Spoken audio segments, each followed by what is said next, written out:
So, for example, in 2 Timothy 2, verse 7, the verse says, reflect on what I am saying, because the Lord will give you insight into all it. Our thinking, our making an effort to read the Bible well is really important. It will be rewarded by God. That's the way, the means through which He gives us the insight, the understanding. And last time, therefore, when we looked at Psalm 119, I gave several practical pointers. These principles of what we call hermeneutics, of interpreting the Bible well, of reading it so we learn the right lessons, apply it in the right way to today. And for example, I looked at the importance of the context, seeing everything in the right context, and about the way we think about the meaning of words and what it means to take the Bible literally, or of the main rule of interpreting Scripture with Scripture. And then the one that I want to think about a bit more today is that of genre, of the different kinds of writings, the different types of books of the Bible. Because that's what genre means. Genre means the kind of writing, the sort of writing, the sort of text we are dealing with. And genre therefore determines how we read a text, just as with any other book. Just think how the different ways in which we read a novel versus song lyrics versus the phone book, if you still got one of those at home. It's a totally different kind of text, and therefore the way we come to a text like that differs, and the way we understand what it means and how it gives us information or lessons, it changes. Now the Bible, it is one set of books, as it were. There's 66 books in the Bible, and they are written in different genres. Sometimes even different genres within one book. You've got narrative, the stories, the history. You've got poetry, letters, wisdom writings, laws, speeches and sermons and so on, prophecy, and what is called apocalyptic writings. And this evening I want to unpack two of these a bit more. The first one is narrative, and then the second one, that apocalyptic writings, and we'll get to what that means and what that is all about. And why these two? Well, in the mornings we have been going through the book of Daniel, and the book of Daniel is neatly divided into two parts. The first one is narrative and stories, and the second one is all these dreams and visions and apocalypse, as it's called. And so I thought it would be helpful if we dive into a bit of depth, and how can we read these parts of the Bible well? Because I think generally we turn to the New Testament and we read the stories about Jesus or a letter from Paul, and it's very directly applicable to the Christian life today. And it's much harder when we turn to the Old Testament sometimes to see, okay, it's an interesting story perhaps, but how does this work for my life today? So let's spend some time to think about these two types of texts. How can we read them well? What are principles for us to understand and apply them in the right way and in line with the intention of the author, God himself and the human author who wrote down that particular part of the Bible? So the first part is narrative. Now, maybe you know the verse in the Bible that says all Scripture is God-breathed and useful for teaching, for rebuking, for correcting, and for training in righteousness. That's from 2 Timothy 3. And this is also true for narrative, for the stories. And we saw that principle worked out in the reading that Wilhelmine just read for us from 1 Corinthians 10, where Paul connects all these stories of ancient Israel centuries earlier, and he connects them all to the life of the church in Corinth there. In verse 6 of the chapter we read, it says, "Now these things occurred as examples to keep us from setting our hearts on evil things, as they did." And again, as some of them did, as some of them did. And verse 11 says, "These things happened to them as examples and were written down as warnings for us, on whom the culmination of the ages has come." Now, much of the Bible is narrative, is story like this. See, much of the parts of Genesis and parts of Exodus and Numbers, they tell the history of ancient Israel. And then we've got all the history books from Judges and Samuel and Kings and so on. And there are only short bits in there perhaps that write down a song when they are poetry, but much of it is narrative. And the same is true in the New Testament, all the Gospels and the book of Acts. Yes, there are parts of speeches in there, but mainly it is stories, just history writing, events that happened. And I think these are usually the parts of the Bible that we learn first. If you encountered Christianity as a child maybe, and you had a children's Bible, or you went to a Sunday school, these were the parts of the Bible that we learned, and not the letters that we now might be inclined to read more often. And with few exceptions, maybe, such as, for example, debates about Jonah in the whale, or the opening chapters of Genesis, generally, narrative is very easy to recognize. The type of text and the way it is written makes very clear this is history. The author means for us to take this as real events, to real people in time and space. And they have been recorded then in the Bible for us to show how God has worked throughout history and how his people have lived as sinners and broken people in a broken world. Yet a world where God is very much present and active and at work. And these stories therefore show us how God provides for his people. They tell us about his sovereignty and his power. And often these stories are very honest, very real. Some of them you wouldn't read in a Sunday school at all. They are quite shocking as they tell of the brokenness of life in this world and the wrong and sinful acts that people do. And the sinful acts even of God's people and of Christians are not brushed under the carpet, but they are there. They are there for us to consider and learn from. But all of this being said, then narrative isn't always easy. Yes, it might be easy to read, but then you think, well, is it more than just a story? What's the point of it all? Why is this in the Bible? And that's not always clear or easy. Because often these stories are just given there for us, and there is no comment at the end, oh yeah, by the way, I've given you this story to teach you X. It doesn't work that way. And therefore careful reading and study is often needed to draw the right kind of conclusion and not just jump off of it and pretend we are the main character in the story and then go with it. So let me give you a few practical pointers for doing this kind of reading well. And because there's so much narrative, these points have to be fairly general. I'm sure you can find an exception here and there. But generally these are good starting points for approaching the narrative parts of the Bible. And the first one is, sorry I don't have them all on the screen, but hope I will repeat them for you. The first one is explain the descriptive parts, the stories, using the prescriptive parts, using the teaching and the laws and so on. Explain the descriptive using the prescriptive. Or in other ways, use the stories, read the stories, but have them explained by the teaching and the laws in other parts of the Bible. Why is this? Well, think of what we saw this morning from Daniel chapter 4.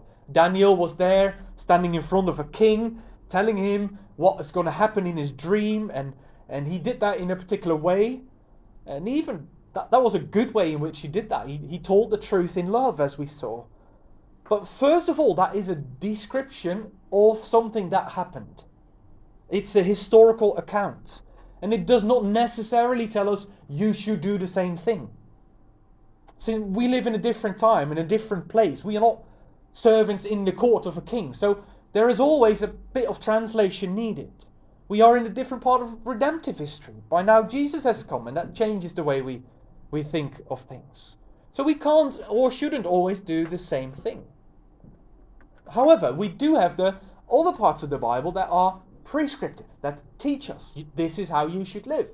In the Old Testament we have parts of laws and so on. In the New Testament we've got the letters and the teachings of Jesus.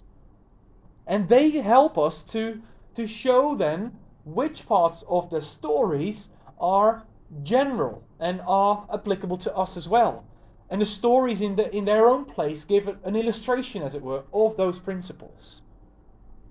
For example, this is why I did make an application this morning that we should speak the truth in love, as Daniel did. Daniel is an example of how we can do that well. That it won't be to a king perhaps for us, but it does teach us not to sugarcoat hard truths sometimes, but to have confidence in the way God and His Word tells us how He is and how He acts and responds. Now, of course, when I say this, explain the descriptive with the prescriptive, it's not meant to play one book of the Bible out against the other.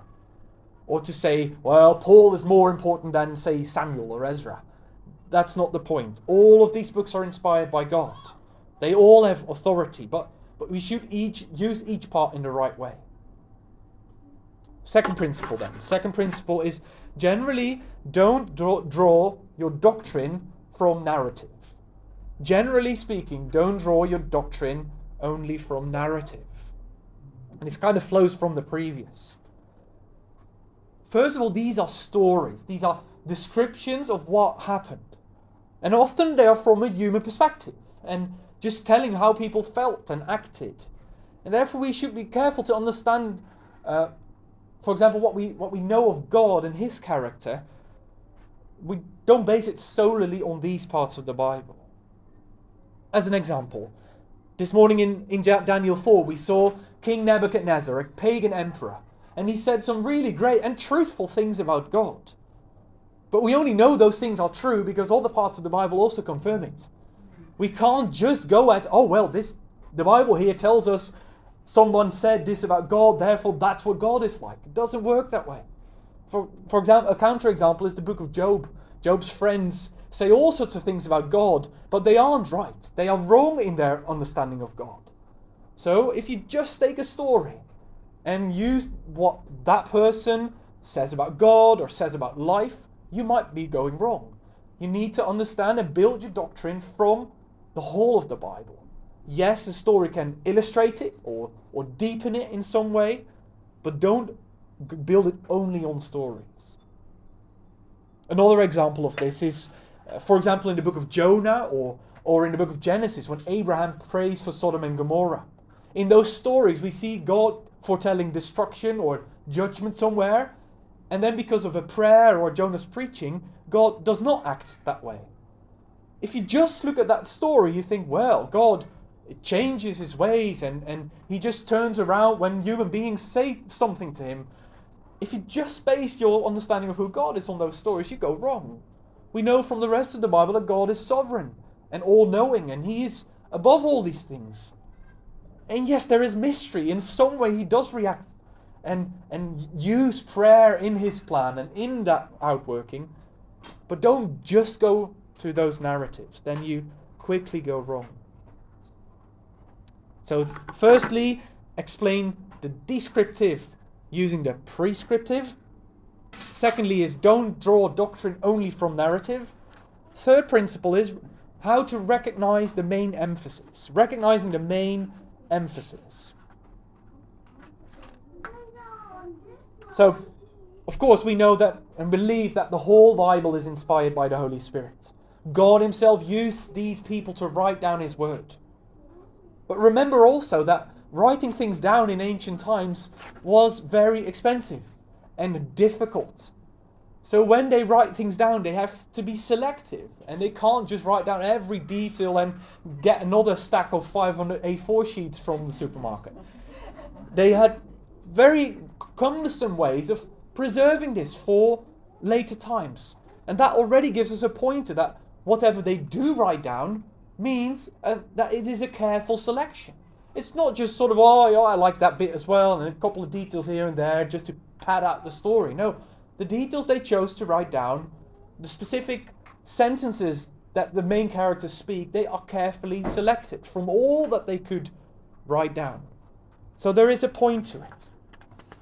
We can be certain that whatever detail is put in, or whatever parts are repeated, that is done with a particular purpose and an emphasis. For example, just think of the books of the kings. How an entire life of a king sometimes is described in a few verses. They have to be very selective. What detail do they pick out?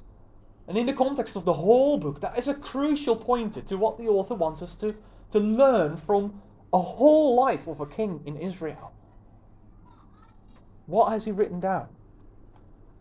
And another example, as I said this morning, the way the biblical authors emphasize things is usually through repetition. As I said, they don't have boldface or highlighter markers. They need to repeat or show by the structure of how they tell the story what is key. Generally speaking, what is repeated more frequently is important. We saw that this morning. God's rule over kingdoms, his sovereignty, rising up kingdoms and bringing others down. That was repeated like 5 times in one chapter. That's the main point. Just to be careful, this is not the same as saying, well, what takes up most space? Therefore, that's most important. No, the whole story can be built up, and then a short sentence that is maybe repeated 2 or 3 times. That's the key point. So don't just look at the volume that's taken up, but careful repetition. Certain words, phrases that are used several times. And furthermore, the structure itself can point to the main point of a passage. In the Bible, sometimes, maybe you've heard the word chiasm, or it means like a pyramid shape building of the structure. So the story starts, and it uses a particular theme or a sentence, and you find that one at the end as well. And a sort of one layer into the sandwich, or one layer up the pyramid, you find a similar matching of themes or a sentence. And generally, like a pyramid shape or a sandwich kind of structure arises in a story. And then at the very heart, that's the key point. That's the central part of the story. The book of Ruth is a good example for that. Next time you read the book of Ruth, pay attention to these bits. Sometimes you think, why is this repeated again? Didn't he just say that? But if within a couple of those verses you say, okay, yeah, it's paralleling, and it does so, and in the middle is one sentence on its own. That's the key point to look out for. That's the main point the author wants us to take home. And one more principle then is, how do we find the main point? Well, look at the main characters. What do they do? What are their motives? And we can learn this by looking, of course, what's described, but there is an order to these. Sorry, I don't have this down, but sort of from least important to more important for finding the motive and the main key point. At the bottom is the actions. Often, what the actions are is just the way the story happens. For example, David is traveling through the wilderness, fleeing for Saul. That in and of itself doesn't really teach us anything yet. But on top of that, we find what is said. How does David respond to that? What does he tell his men or tell Saul? Or how does he react? Even more important is what he thinks. Because that is what the author knows and wants us to take home. That isn't what simply happened, but is already starting to interpret. So there might be lines there that says, well, David acted this in this way because he thought this way about God, or he wanted to do that. And even more important then is comments from the narrator. These sort of zoomed out, from top down narrator comments. Again, an example. Where the narrator says, so that you may know this and this happened. We saw that in Daniel 4 this morning. This dream happened to you.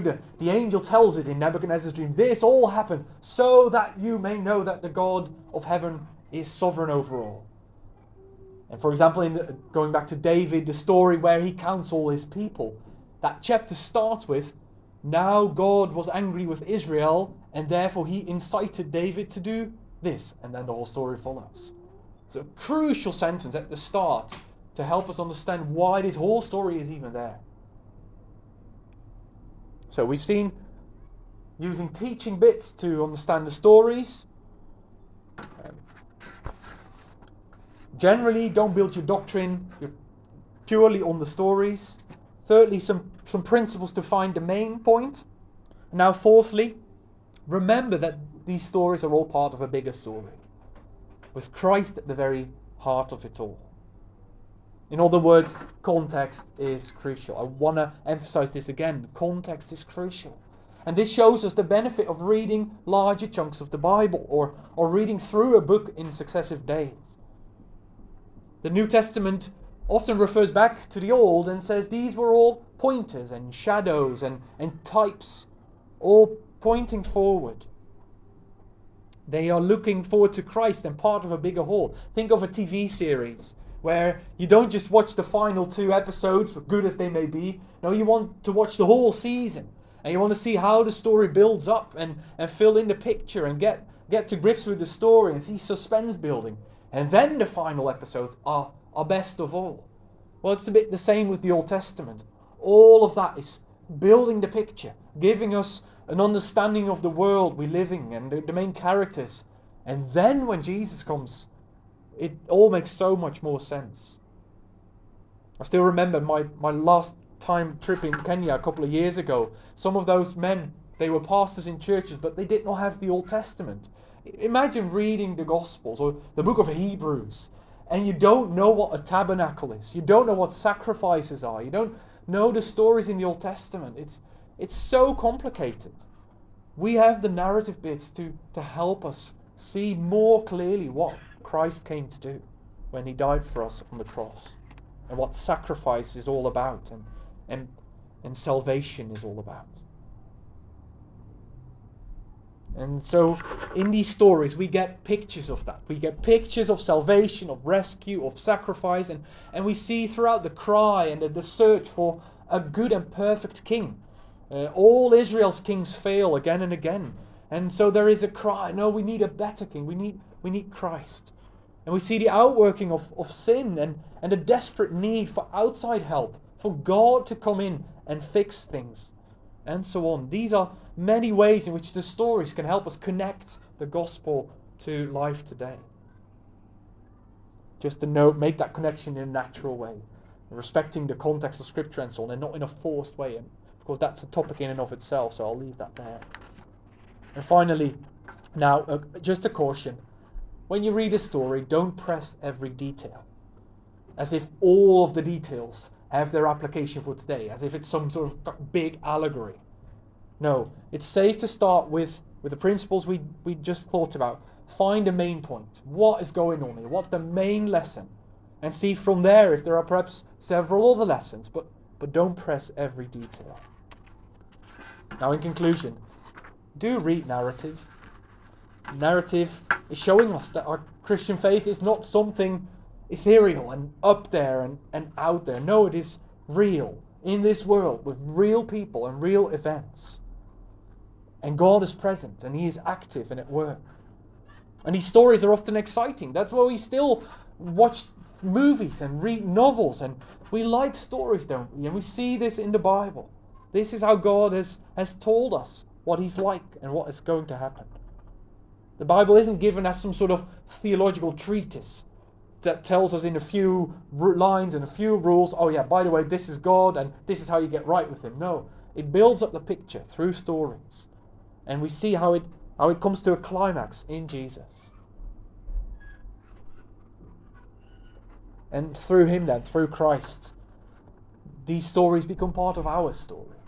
And that's what makes it so exciting to read narrative parts of the Bible. Well, quite a lot more briefly, let's look at that second part of second genre, apocalyptic literature. And as an intro to that, I want to read just a few verses from the start of the book of Revelation. So at the very end of your Bibles, the book of Revelation, one of the main parts of the Bible in this genre of apocalyptic literature. It starts out this way. Revelation 1, verse 1 to 3. The revelation from Jesus Christ, which God gave him to show his servants what must soon take place. He made it known by sending his angel to his servant John, who testifies to everything he saw, that is, the word of God and the testimony of Jesus Christ. Blessed is the one who reads aloud the words of this prophecy, and blessed are those who hear it and take to heart what is written in it, because the time is near. So, the second part of the message tonight then, apocalyptic literature. How do we read this well? And what is it? Well, first of all, this is much rarer in the Bible than narrative. Basically, we've got the second half of the book of Daniel. We'll get to that in a few weeks' time, God willing. There are little parts in Ezekiel, in the book of Zechariah, and then most of the book of Revelation in the New Testament. And I think often these bits of the Bible are feared a bit, and they are certainly much debated and divisive, and maybe often also skipped. Apocalyptic writings are basically those that describe visions and dreams and prophecies. And they are full of symbols and pictures and strange creatures and numbers and even searching for words to describe what's going on. You see the John or Ezekiel or Daniel just grappling. It was a bit like that, but also like that. And they're trying to find words to show what they have seen. So what do we do with this part of the Bible? As I said, from September roughly onwards, I hope to deal with the second half of the book of Daniel in the evening services. So you will get much more examples of how that works out in particular texts there. But here tonight, I want to just give a few principles of how we come to these parts of the Bible, this genre. And actually, the verses we just read in Revelation 1 gives us a really good example, a really good summary of what that kind of writing is all about. Just if you have still got it open, just see it there. The revelation from Jesus Christ, so it's about revelation, which God gave him to show his servants what must soon take place. There's generally a look into the future involved. Then verse 1 continues, he made it known by sending an angel. Apocalyptic writing is generally mediated through an angel. In Daniel that happens, in Ezekiel, in Zechariah, in Revelation. And then later on, verse 3 of Revelation 1, blessed is the one who reads aloud the words of this prophecy, and blessed are those who hear it, take it to heart, because the time is near. There is an urgency involved generally, and it is meant for the readers, not just sort of people at the end of time, but for every reader of the Bible to hear it, to take it to heart, and to use it to keep going in those times they live. And the word apocalypse is a difficult word that we don't use very often. But apocalypse, it really comes from the Greek word that means to reveal, to make known. It is therefore about a revelation of truth, a revelation from God, from Christ. You might think, well, often it might seem to confuse more than it does reveal things and make known things, but that's a different point, I guess. And usually, as I said, in the Old Testament, in Daniel and Zechariah, there are angels who mediate this, who give the vision, and who generally give an explanation as well. Now, why is this given? Why do we have this genre in the Bible? And I think it's quite striking. Somebody highlighted this to me as I listened to a podcast. He said, God has chosen this kind of writing in the particular parts of history in the Bible where God's people are in greatest need and difficulty. At the book of Daniel, they are being taken away from their own land. They are in exile, and everything seems hopeless.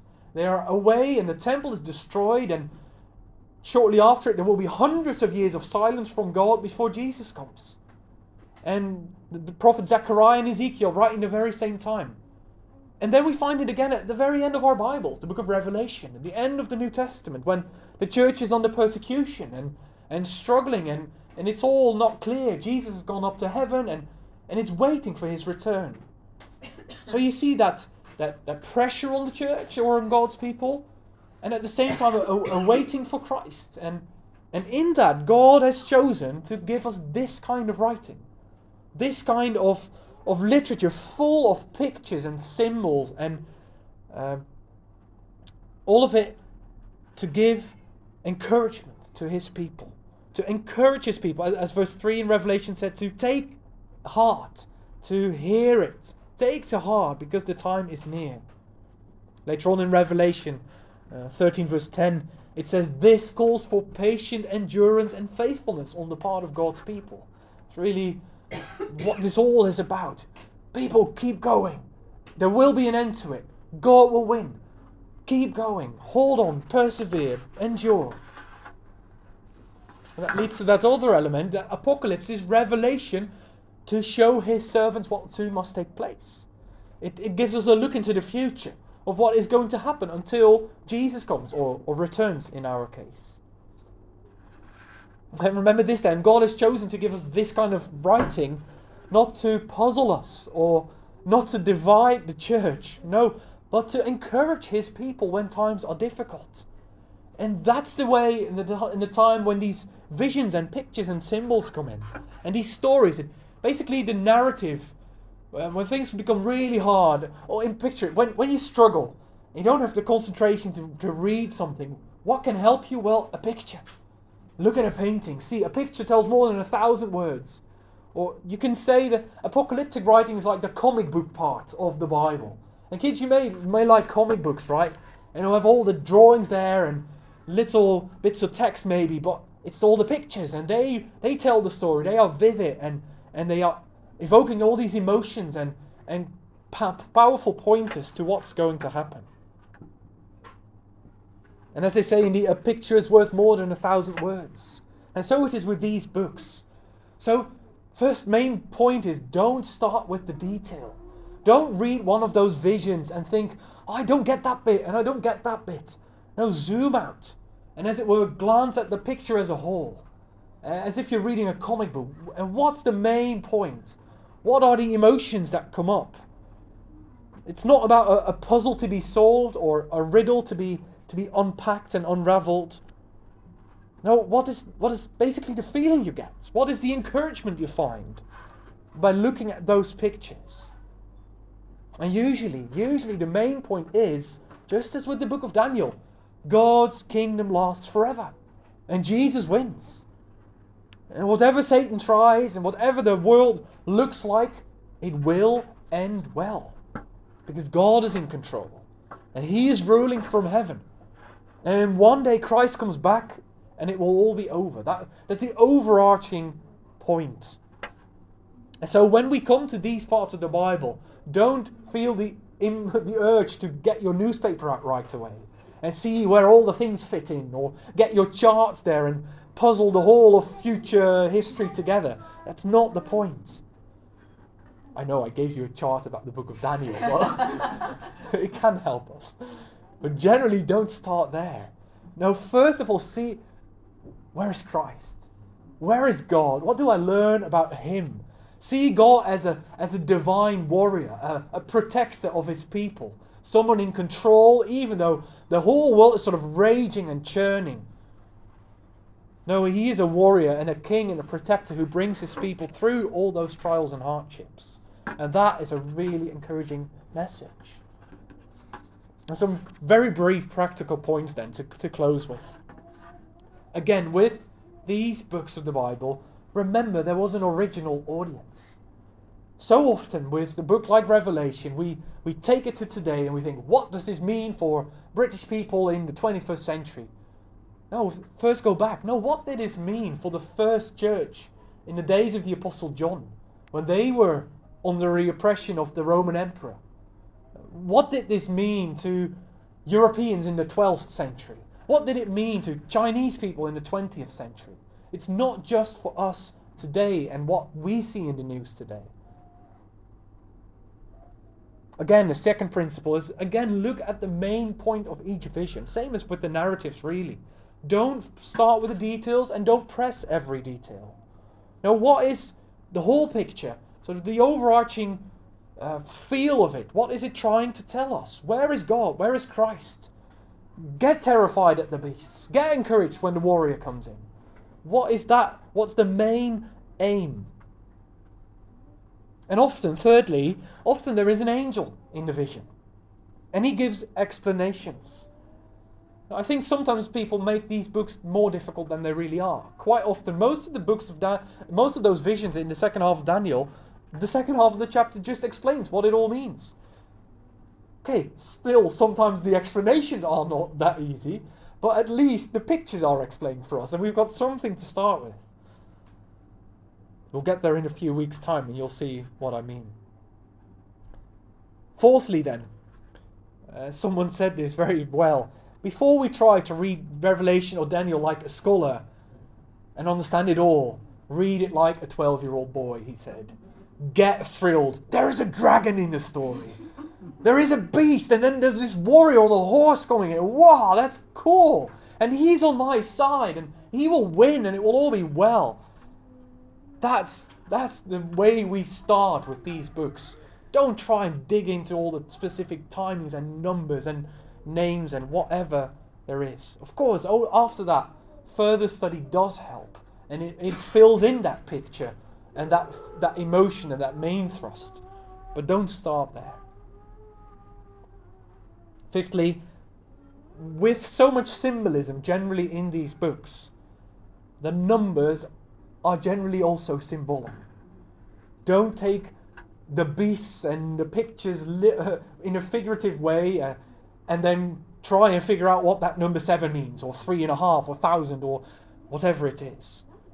Generally, the number 7 means completeness and fullness.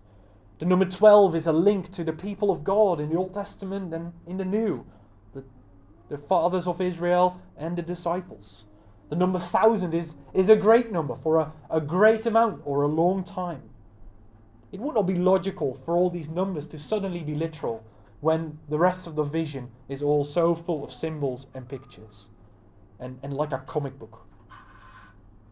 And finally, generally with these books, a good study Bible helps. And if you want some tips for specific ones, do ask me. But a study Bible which describes some of the main views, some of the main interpretations, tells you why those are held and seen, is a really helpful starting point. Now I want to leave it there. As I said, we hopefully, God willing, in a few weeks' time, we'll get to the second half of Daniel. We've got 6 chapters full of visions and pictures and angels telling us what's going to happen. And I hope to show you much more of how we can read this part of the Bible well.